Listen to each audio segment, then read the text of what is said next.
he tenido algunos casos donde me ha tocado asistir un par de colocación de sondas urinarias con el urólogo, ¿no? El urólogo me dice, oye, pues guíamela con el ultrasonido, paciente no pudieron poner la sonda, un paciente neurocrítico, el globo vesical ya estaba hasta donde iba, y pues asistes el procedimiento con él, y ellos lo hacen, pero les llamas. Y luego llegaron un caso que me preguntaban, lo que comentaba Pablo de la sonda. Salí de la residencia hace muchos años y entonces estoy en un paciente que tiene secuelas neurológicas, un accidente cerebrovascular isquémico, ya está en fase de secuela, y bueno, pues hay que hacer una traqueospercutánea, hay que hacer una traqueostomía porque pues no se va a poder extubar, ¿no? Y entonces le van a hacer gastrostomía también, hay que alimentar. Llegamos al quirófano y pues yo soy anestesiólogo intensivista, bueno, pues le iba a dar la sedación para los procedimientos. Pero también les dije que yo podía hacer la traqueospercutánea. Era mi primer paciente, era como mi tercer paciente en medio privado. Yo había hecho 2 previas en pacientes de la cama en la UCI, en medio privado.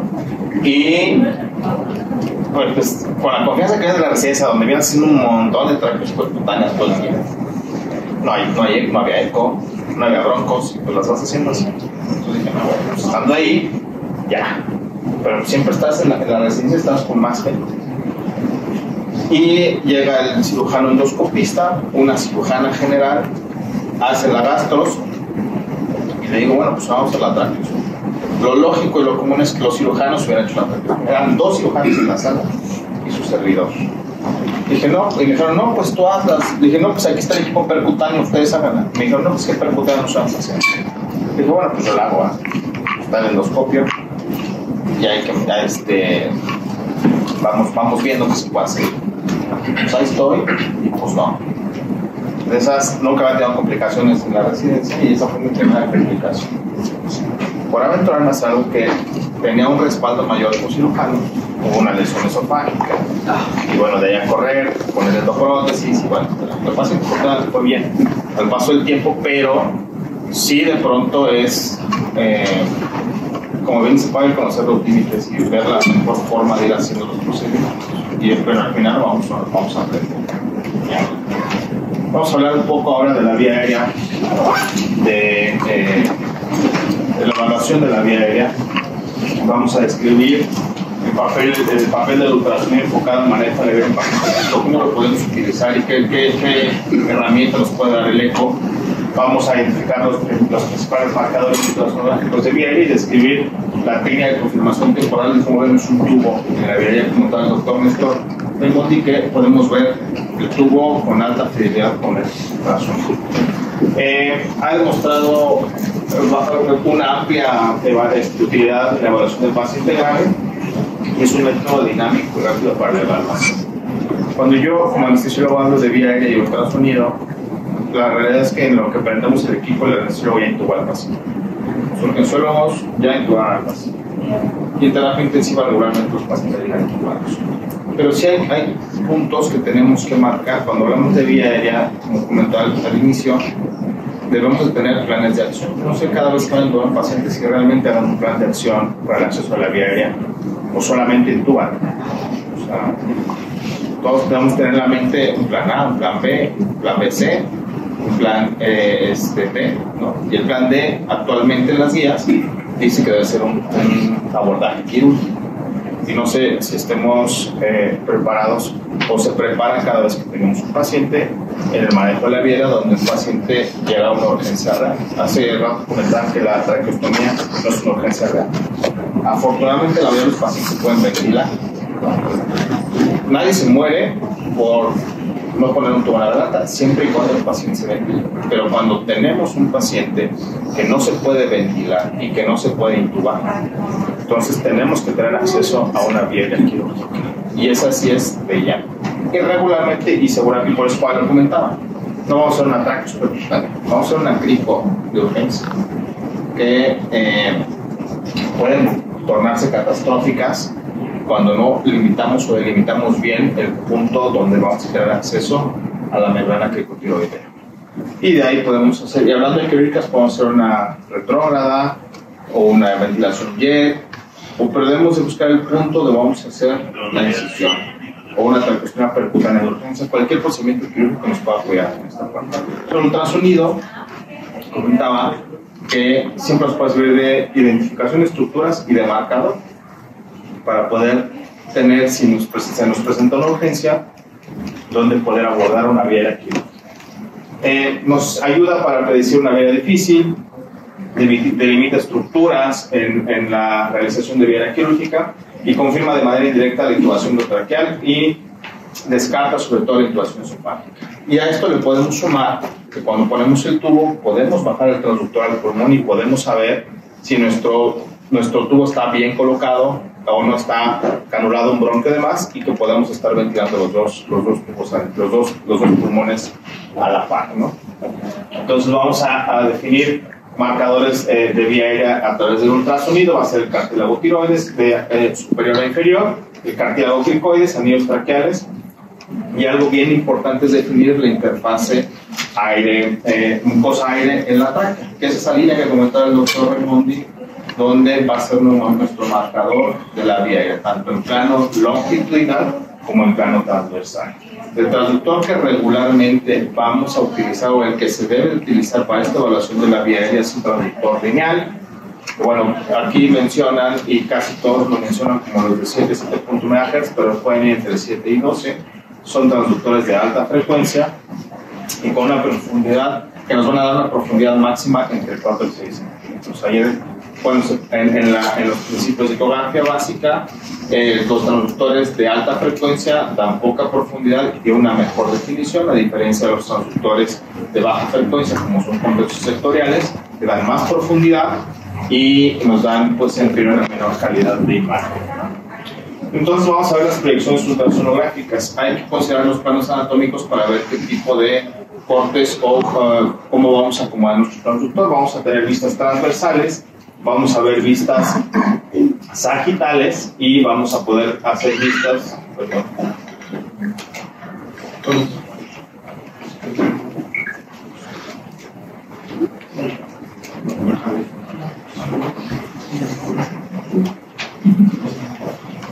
y vamos a hacer vistas parasagitales, sobre todo en algunos casos cuando estamos tomando o haciendo curva para poder hacer algunos procedimientos asistidos como la traqueotomía percutánea, que lo tenemos que hacer en un plano parasagital. Vamos a dividir el cuello en una región suprayoidea, que es la región intrayoidea, y de la región intrayoidea vamos a dividir el cuello en 3 zonas, y donde va a ser la zona 1 a nivel del cartílago tiroides, y donde vamos a identificar nuestras cuerdas vocales, la zona 2 que va a ser el cartílago cricoides o la zona cricoidea, y la zona 3 que va a ser la zona de anillos traqueales, y va a estar identificada por el área supraesternal. Y bueno, vamos a ir identificando algunas estructuras. Dentro de las estructuras vamos a ver en un eje transversal a nivel del cartílago tiroides, vamos a observar una B invertida donde vamos a encontrar la visualización de las cuerdas vocales. Va a ser esta parte.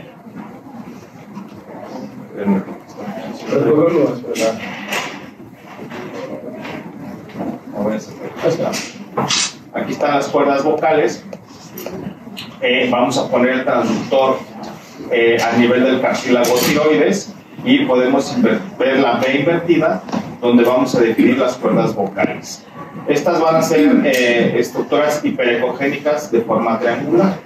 Una vez que identificamos estas cuerdas vocales, podemos pedirle al paciente que hable y vamos a poder ver la vibración de estas cuerdas, y ese va a ser nuestro primer punto de referencia. Ahí está, va a estar cubierto por el cartílago cricoides, los arenteroides en la parte más baja y las cuerdas vocales reales. Vamos a bajar al cartílago cricoides con ese mismo corte transversal y vamos a ver la zona 2. Ahí vamos a ver una imagen en forma de arco, y ese va a ser vamos a ver aquí esta imagen que es la membrana que va a estar cubierta por este cartílago cricoides, y van a ser a partir del cartílago y hacia abajo los anillos van a ser en forma como si fuera un anillo que no se completa, y esta va a ser la forma que vamos a estar buscando. Siempre va a estar acompañado de esta imagen, que es la interfase aire-tejido, aire-mucosa, que nos va a ayudar también a definir cuando tengamos un tubo o no, o las estructuras que vamos a ver. Y en la zona 3 vamos a ver la luz del esófago, que esto es súper importante, la tiroides y los anillos traqueales. Dependiendo de la profundidad y qué tan ancho es nuestro transductor y depende de cómo podemos alcanzar a ver hasta la arteria carotidia, y esto nos va a servir como referencia. Y vean aquí como ya estamos en la zona 3 del cuello, por abajo del cricoides, y empezamos a ver los anillos traqueales. Una vez que pasamos del eje transversal, nos vamos a ir al eje longitudinal. Vamos a poner el transductor en longitudinal con el marcador cefálico, y entonces vamos a buscar la membrana cricotiroidea. Que va a ser, la vamos a ver. Vamos a identificar los anillos traqueales, la interfase aire-mucosa, y el cartílago cricoides lo vamos a ver como si fuera un poquito más grande en referencia a los anillos traqueales, y por arriba de él vamos a tener la membrana cricotiroidea. Vamos a ver este video.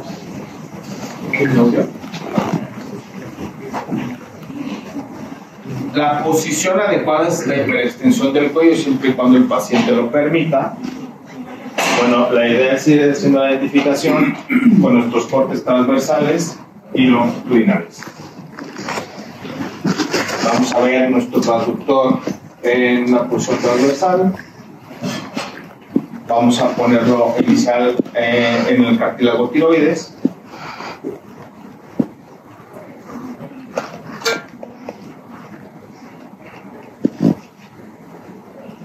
Y vean cómo vamos a buscar las cuerdas vocales. Hay que recordar que en estos casos tenemos que evaluar la profundidad de nuestro transductor de la pantalla y nuestras ganancias para tener una mejor imagen. Este es un video de Sonosite y tal vez le hubiéramos puesto un poquito más de ganancias para tener una mejor imagen. Vamos a bajar el transductor al cartílago cricoides. Vean cómo identificamos la membrana cricotiroidea y el cartílago cricoides. Aquí vamos a ver la reverberancia, que es uno de los artefactos que vemos cuando hay aire por debajo de alguna estructura, que eso lo vemos mucho en pulmón, y esta reverberancia nos va a ayudar a identificar la membrana. Después vamos a bajar a los anillos traqueales y vamos a observar igual la membrana y aquí es donde podemos hacer las mediciones de la piel hacia el anillo, y vamos a ver también esta interfaz aire-tejido y la reverberancia. Bajamos más y vamos a poder identificar los anillos, y aquí sobre todo es importante también ir buscando ya la ventana donde veamos el esófago, que nos va a ayudar a descartar que nuestro paciente esté intubado en esófago y que pueda estar y que esté el tubo de forma adecuada en la tráquea. Después vamos a hacer un corte longitudinal, una ventana longitudinal sobre el cuello. Vamos a poner nuestro transductor en la parte medial con el marcador hacia la cabeza, hacia el cefálico, y vamos a ver los anillos.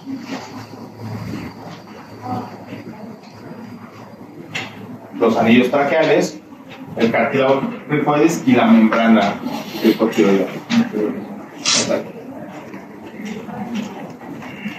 Y aquí es donde podemos marcar el punto de la membrana, si es que requerimos el acceso o tenemos alguna necesidad de alguna urgencia quirúrgica para el manejo de la vía, o marcar los anillos traqueales para poder definir nuestro punto de la zona de traqueotomía. También importantemente, si tuvimos un tubo endotraqueal ahí, esa es la ventana donde podríamos observar nuestro tubo y la altura o la distancia que tuviera este tubo, o dónde estaría colocado si tuviéramos una intubación, un tubo en la vía aérea.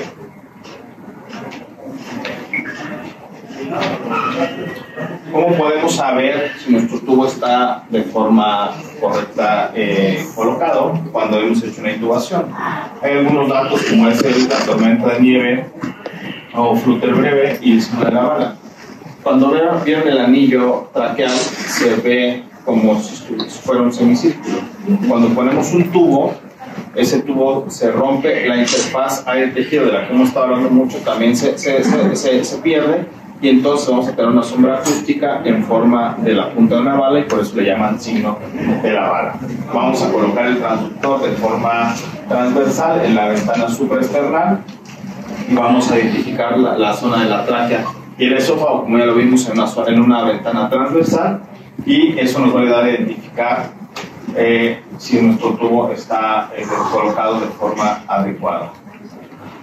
Aquí tenemos los artefactos que vemos en la tráquea de forma habitual, estas protuberancias que estábamos bien identificando.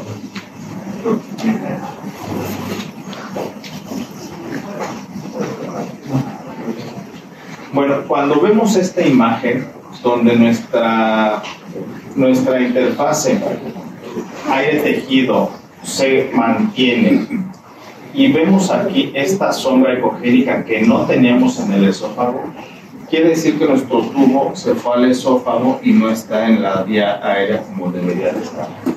Esto, al momento que estamos haciendo la intubación, se coloca el transductor, es un segundo operador, se mete el tubo y bueno, esto se dilata el esófago cuando completamente está colapsado, se dilata y aparece este signo. Esto nos habla de que nuestro tubo está en el esófago y debería estar en la tráquea. Vean cómo aquí la estructura está colapsada, aquí ya salió el tubo, pero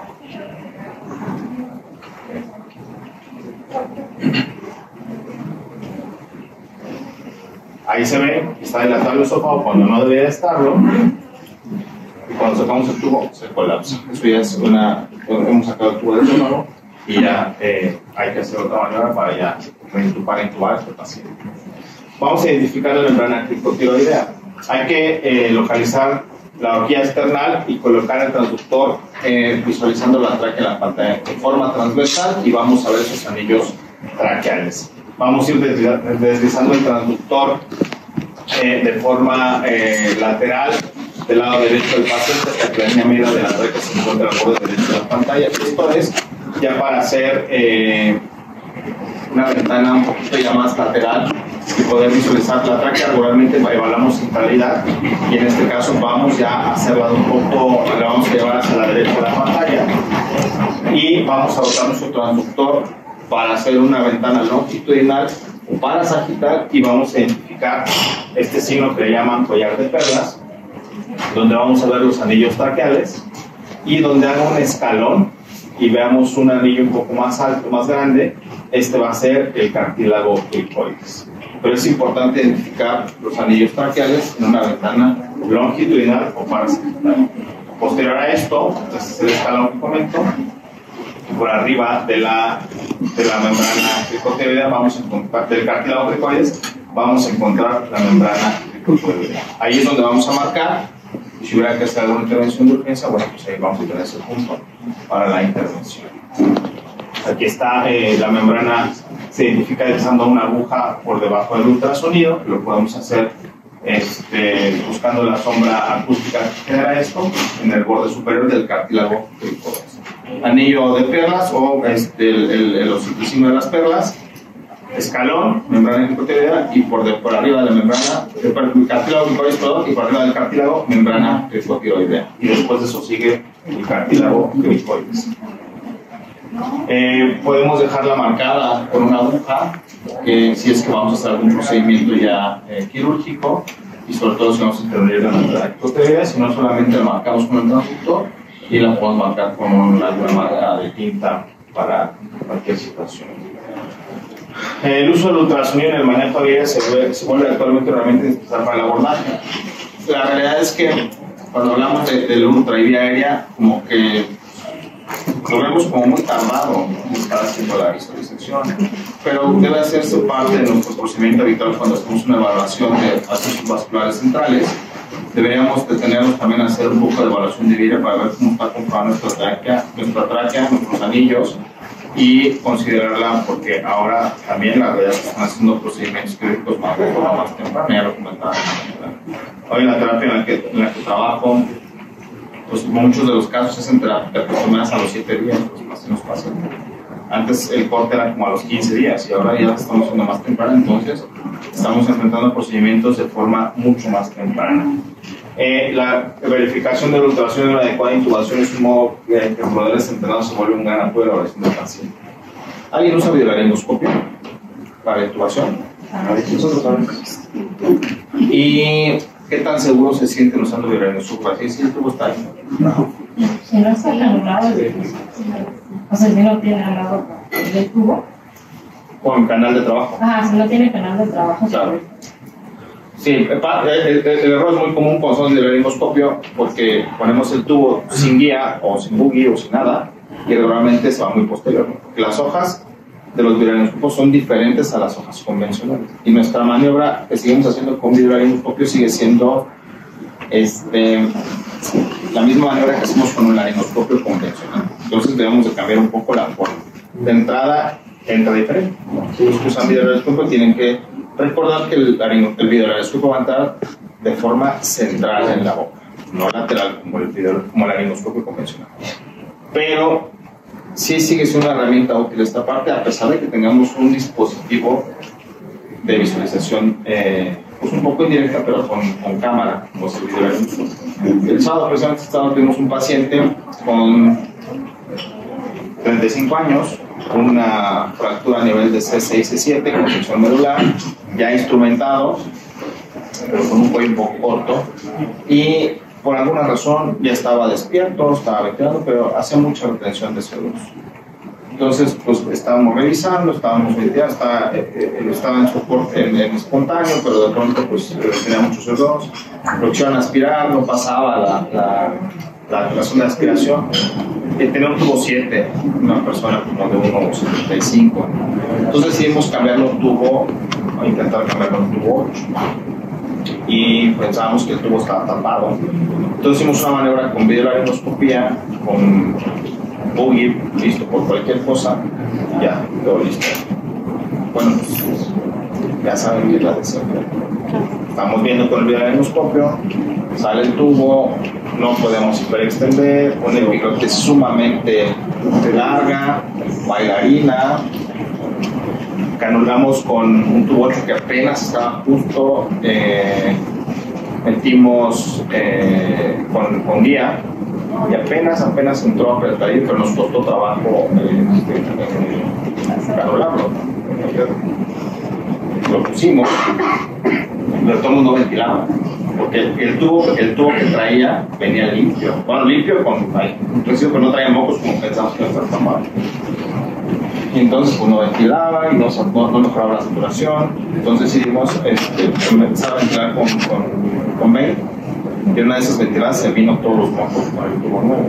Y aún así no ventilaba mi bronquio derecho y el izquierdo sí. Entonces usamos el ultrasonido para ver, porque en eso, aunque viste que pasó, dices, güey, pues a lo mejor no estoy, ¿no? Porque se está ventilando todo, la panza se levanta, todo el pulmón se levanta y dije, no, pues le voy a entrar, vamos a ver con el ultrasonido. Entonces revisamos rápido el esófago, no estaba en el esófago y nos fuimos a la parte